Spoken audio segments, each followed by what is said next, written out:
We will get started, everyone, and welcome. Thanks very much for joining us today. My name is Mary Eleanor Power, and I'm the Director of Marketing and Communications with Dalhousie University's College of Continuing Education. I'd like to begin by acknowledging that Dalhousie University is located in Mi'kmaq, the ancestral and unceded territory of the Mi'kmaq. We are all treaty people. Thank you for joining us for today's webinar, How to Take the Z's Out of Your Zoom Sessions. We hope you'll enjoy the next half an hour. And if you have questions throughout, please add them to the chat and we will save some time at the end to address them. But we'd also encourage you to add questions throughout or comments, and we'll certainly all pop in and out and we'll flag those with Erin. So now I'd like to introduce you to our host, Erin Careless, and just a little bit about Erin. She's the Director of Adult Learning and Teaching Initiatives at Dalhousie University's College of Continuing Education. Erin has a BEd from the University of Maine and an MAEd and a PhD in adult education from Mount St. Vincent University. Passionate about lifelong learning, Erin's PhD research focused on the ways in which stepmothers learn to navigate their role as defined by the construct of motherwork. Other areas of interest are critical thinking, universal design for learning, communities of practice, and feminist pedagogies. Erin had a hand in designing the course that inspired today's webinar, Train the Trainer, which begins on November 1st. And this is the first time it will be delivered online and will be taught by Sherry Landry. And without further ado, I will pass it along to Erin, whose video does not seem to be working today, but I assure you is eager to be part of today. And Erin, over to you. Thank you, Mary Eleanor. Yeah, this is so frustrating. I'm talking about things like engagement and for some reason can't seem to get my video to work. However, thank you so much for being here. I'm really excited to chat with you just a little bit today. And I'm going to start with a question for you. And that is, what do you think is the #1 reason why students do not complete online learning? And if you can pop that into your thoughts into the chat, that would be great. So, just 1 or 2 words. What are the reasons why you think students do not complete online learning? And I believe I can see the chat here. Yes, I can see things coming in. Disengagement at one point. Okay, we'll wait for a few more, I think.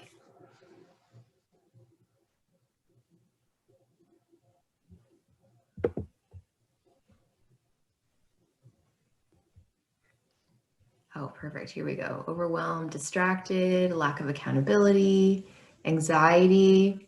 Yeah, lots of fantastic answers coming in here. Life gets in the way, self-discipline.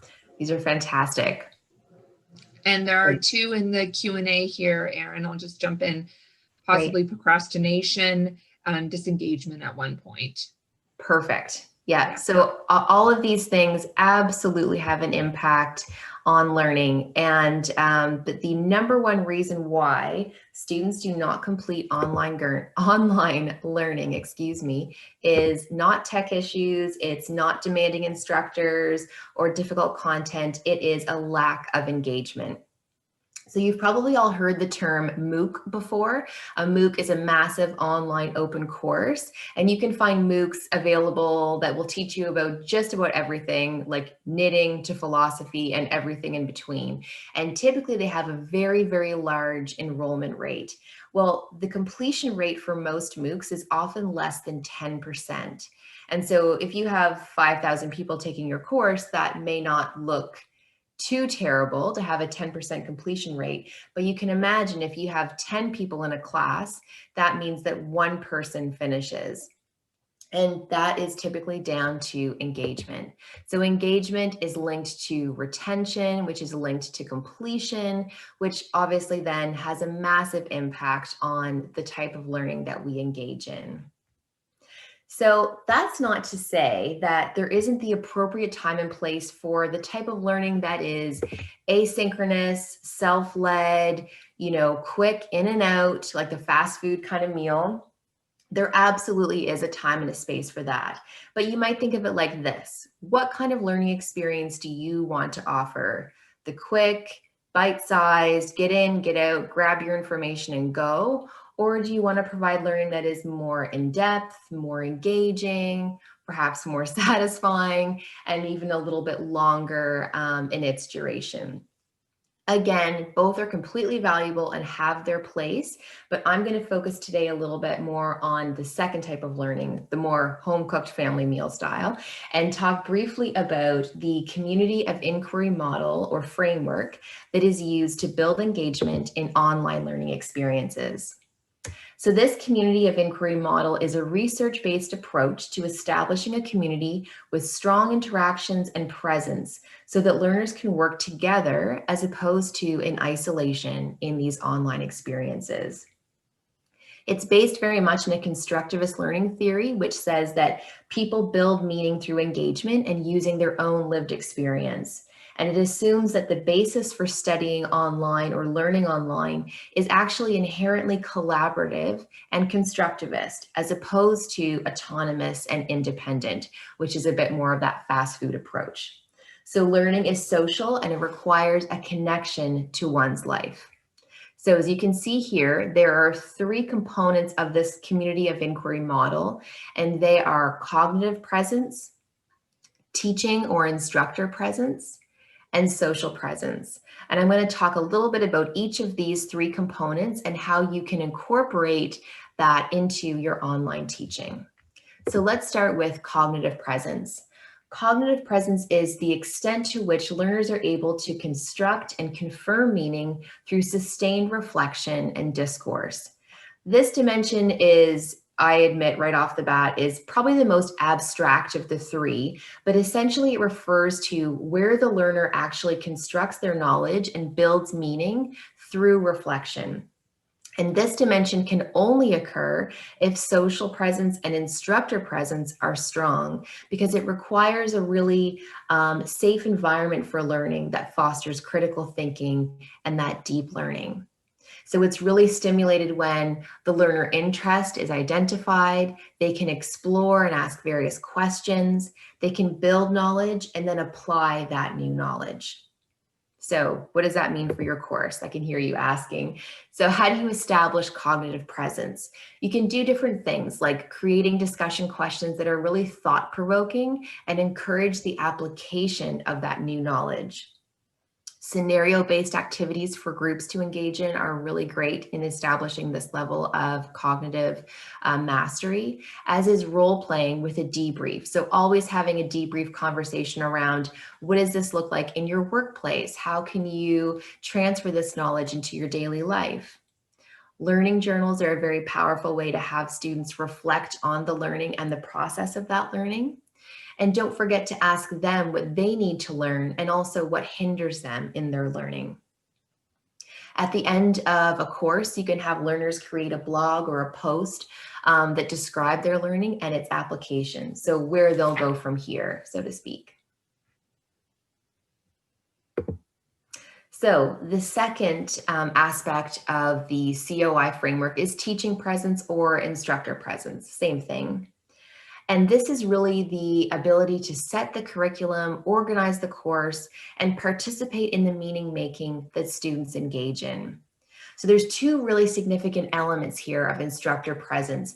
And one is all of the course material prep that is done before the class even begins.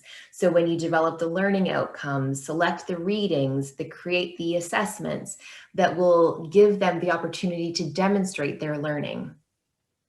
The second piece is all of the mentoring, the coaching, the facilitating, and the questioning that happens during the course and really contributes to that knowledge construction. So you may have heard this little phrase before, but this is where we really see the shift from the sage on the stage, which is a traditional sort of lecture style delivery, to a guide on the side. So where you're guiding learners through making meaning and incorporating that knowledge into their life, into their work in a way that works for them. So you're more of a facilitator and less of a sort of top-down banking style of education. Instructor Presence builds on student engagement, or it builds student engagement, excuse me. It increases student satisfaction and really serves to decrease that sense of isolation that students can experience in online learning, where they feel as though they're learning from you, not just from a computer. It's really important here as well that you model the type of reflection and engagement that you want to see in your learners. So you reflect on the content, you reflect on your own lived experience, and you engage with them in a way that you hope they'll engage with one another. Most importantly here, the first 2 weeks of an online course, they are crucial in establishing this instructor or teaching presence and retaining learners. So that first 2 weeks gives you an opportunity to start off really strong, touching base with your student, sending announcements, welcome emails, introducing yourself with some of the personal aspects of your life that you feel comfortable sharing. So the first 2 weeks are crucial, but don't disappear after those first 2 weeks. Keep it up throughout the course. But starting off is really, really important to retaining your learners. So again, what does this look like? As I just mentioned, introduce yourself, giving a few personal details, using the announcements tool on your LMS to keep in touch with students. So this little image here is from Brightspace, which we use at Dalhousie. And you can set and draft all kinds of announcements before the course even begins and set them to be published at certain days and certain times. So a lot of this work can actually be done before the course even begins, and then you can have these announcements released as necessary. Weekly check-ins are really great. So, you've completed this part of the course. Now you've got 40% left, and our next week we're going to be talking about this topic. Providing meaningful, supportive, and timely feedback is really important. Engaging in things like polls, discussion forums, wikis, or blogs. Setting clear expectations. So really being very clear with learners how often they need to be online, how much they need to be posting, and what they need to be sharing. Coaching and guiding learners in the type of engagement you want to see. Again, that sage on the stage to the guide on the side. And encouraging their questions on assignments and content, really opening up that conversation. There's lots of things, lots of tools that are built into these LMSs nowadays that you can use: intelligent agents, progress bars, checklists, all that don't require a lot of work during the course, but rather can be used before the course even begins. And the third piece is social presence. So this is really the ability for learners to project personal characteristics into the community of inquiry. It's how participants establish themselves as quote unquote real people, and again, not just a computer, in the learning. It's about setting a trusting environment to develop connections. So social presence increases adherence to netiquette guidelines, establishes learners as people, again, not as computers, builds relationships and trust, and creates community. And this connectedness is a vital tool that's necessary for successful navigation through a learning experience. So belonging is definitely connected to a higher level of learning and a deeper learning. Again, how do I do this, right? How do I establish social presence in my courses? Lots of ways you can do this. Starting out, again, in those first 2 weeks with some really good introductions, even fun icebreakers. So one of my courses this term, the instructor did a really cute icebreaker where she asked everyone, okay, if I'm a thief and I'm going to break into your home and steal what's on top of your fridge, what am I coming out with? Just to get some really different responses from people as opposed to the traditional, hi, my name is so-and-so and I work here. So things to really break the ice and get people talking. Incorporate social profiles, get people to set up profiles in the LMS that you use, or even connect to their social media profiles if it's appropriate. Incorporate live chat. That's a really important way for people to see one another and engage as well on a different level. Be responsive to learner needs.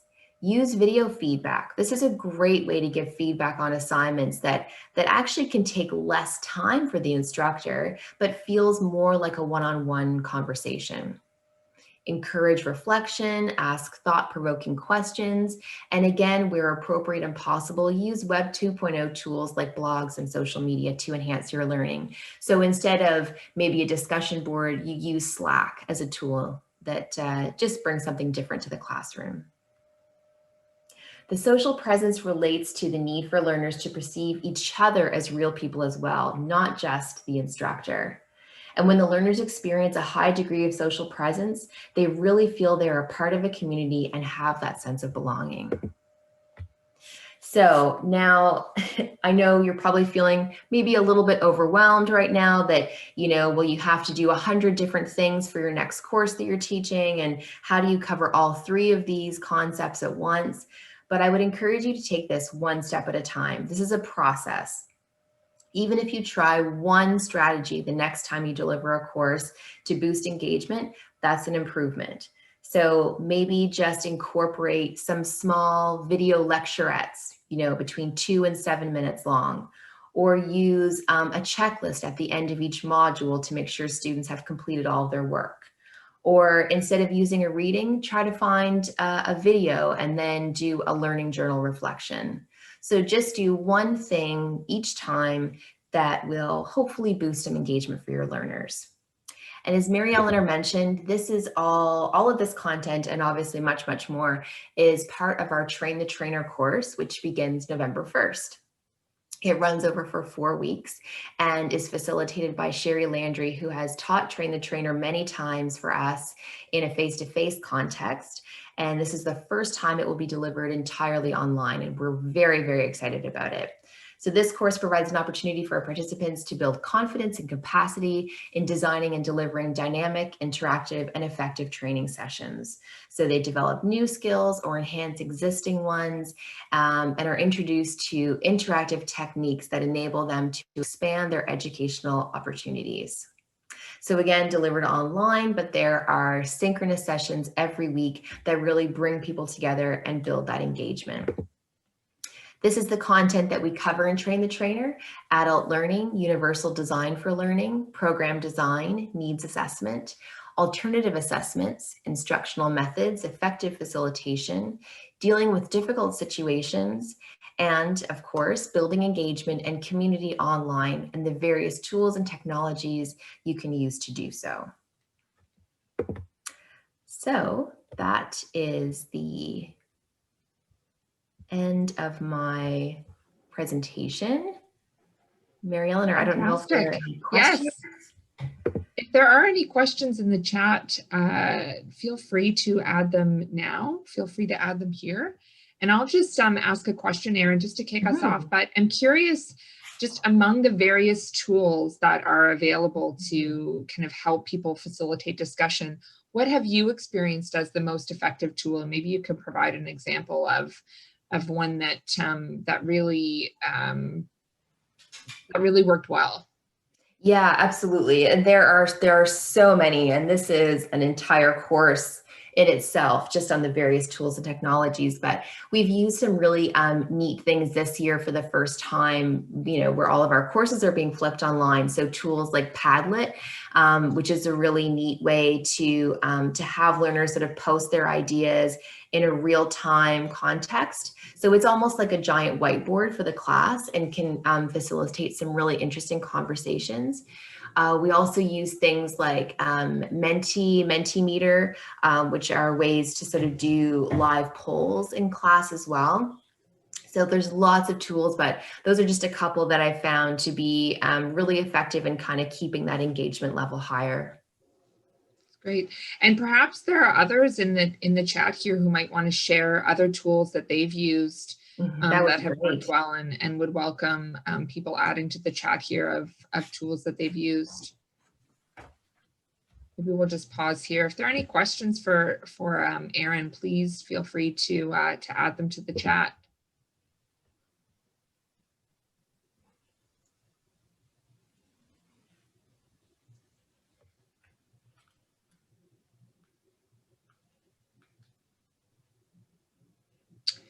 There's a question here. Any tips for running good breakout discussions, Erin? Yeah, that's a great question. Yeah, breakout discussions are such a good way to, again, boost that engagement. And so, certainly things that we try to do are give some or sort of provide some focus questions. So, not that students have to or learners have to stick exactly to those questions, but sort of questions to guide conversation. Send them to breakout rooms to discuss that, and then hopefully they'll branch off of that conversation. And then when they come back, it's really nice to give sort of a debrief. And the Padlet we've used quite a few times in breakout discussions. And that's been a really nice way for people to, again, visually demonstrate their discussion as well. So I think, I guess my biggest tip would be just to give some point or question to guide conversation, and then always follow up when you bring the groups back together again at the end. Lori has here that just a comment that she's used the tag the next person when debriefing. So one volunteer answers, then they are to suggest the next person. Oh, I like that a lot. That's really cool. Yeah. Sharing the load, I guess. Yeah, absolutely. Yeah. And I think it's more so online than in person.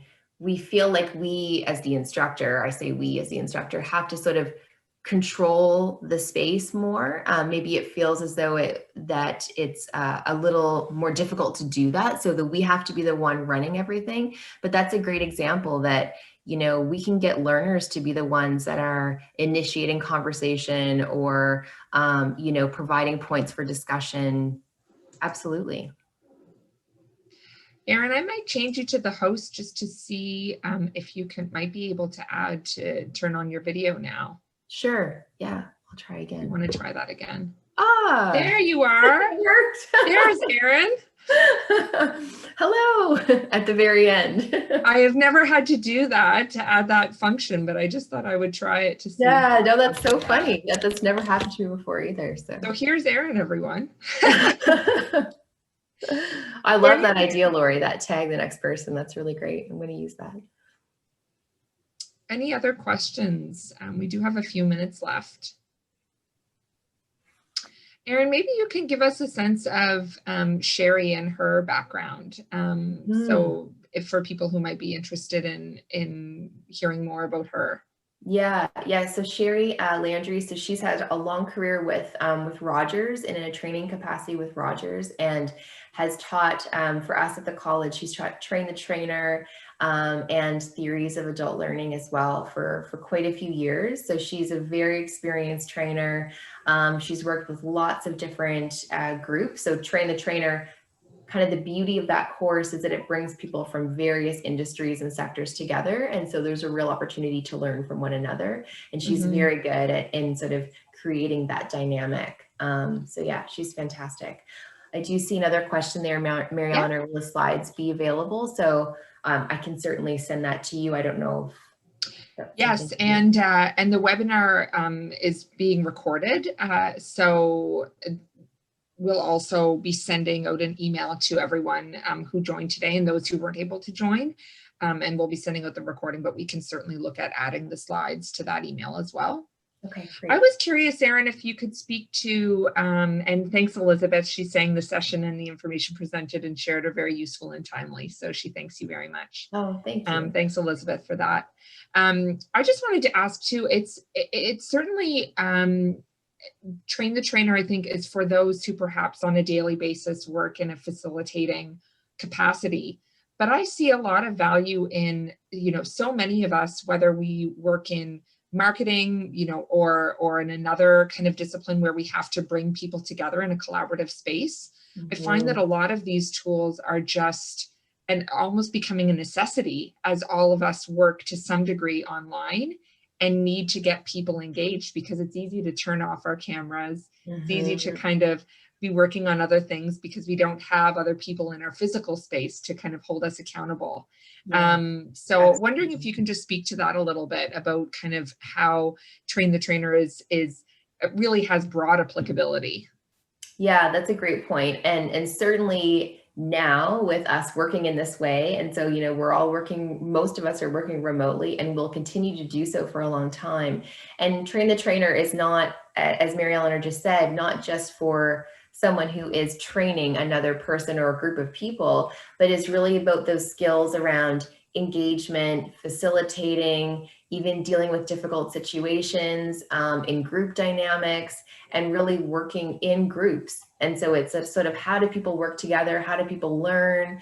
And how do I kind of facilitate people learning, whether it's in a leadership role or, you know, just as a colleague, a collegial role. So it's absolutely very applicable and important that we have these skills. I find it very different to kind of lead a discussion or lead a committee virtually than when, you know, when you're sitting around the same table and it's much more relaxed and sort of informal. So all of those tools and techniques, as well as the online tools that you can actually use, so the physical online tools themselves, we talk a lot about that too. So you're right, it's much broader than just someone who is going to be doing training, but anyone who's in a leadership, mentorship, coaching, group dynamic situation. Yeah. Yeah, absolutely. And another nice comment from Marissa here. She said she loved the slides and found the information helpful and a great resource for future courses. So she said, thank you for the excellent content. So we'll absolutely make sure that the slides are provided. Yeah, and I think one of the things that I observe is that there are so many tools out there. So that's why I asked about ones that worked well. And so it's just, I think, cutting through the clutter of that and being able to leverage what you might not be able to do in person with all of these online tools that, you know, you wouldn't have if you were facilitating an in-person discussion. But how do you cut through the clutter of so many of those different options? So getting firsthand experience from your peers or from the instructor would be really valuable as well. Yeah, it's sort of like that teaching critical thinking skills in itself, right? Like, we have all the information we could ever need at our fingertips, you know, for free and online. But it's, how do I navigate that? How do I find information that is, you know, a reputable source? And it's really not only finding out what tools work, but what information is most valuable and most relevant. So that's what we talk about a lot, you know, is really just curating the right resources and curating the right tools for your given context. Oh, that's great. I'm just mindful of our time here. We have 2 minutes. And so I just wanted to kind of share with this group that we'd love to get your feedback. So there is a survey that will be provided to you just before you click away. If you could fill out that survey and give us some feedback, that would be immensely helpful. And there's also a space where you can provide your email address if you'd like to be made aware of other webinars that we have upcoming or other online content, because we're certainly still building out a calendar for November. So we'll have a lot of good webinars coming up. And we have another nice comment from Jennifer here. Aaron, thank you for this helpful session. Much appreciated. I hope to take Train the Trainer possibly next time around in the winter if it's available then. So that's fantastic. Yeah. And I should say, you know, we do have Aaron, as I said, is the director of our adult education programming, and we do have a lot of courses available within adult teaching and learning, and Train the Trainer is one of them. So I encourage you to check out the other courses that we have available at dal.ca/CCE. So with that, we'll wrap things up for today, but we will follow up later today with an email, and would encourage you to fill out the survey. And thanks so much, Aaron, for hosting this. Really appreciate it. Thanks very much. And we have some thank yous coming in here, and that's great. So thanks very much, everyone, and we'll be in touch later today with an email. Thanks, everyone. Take care. Bye.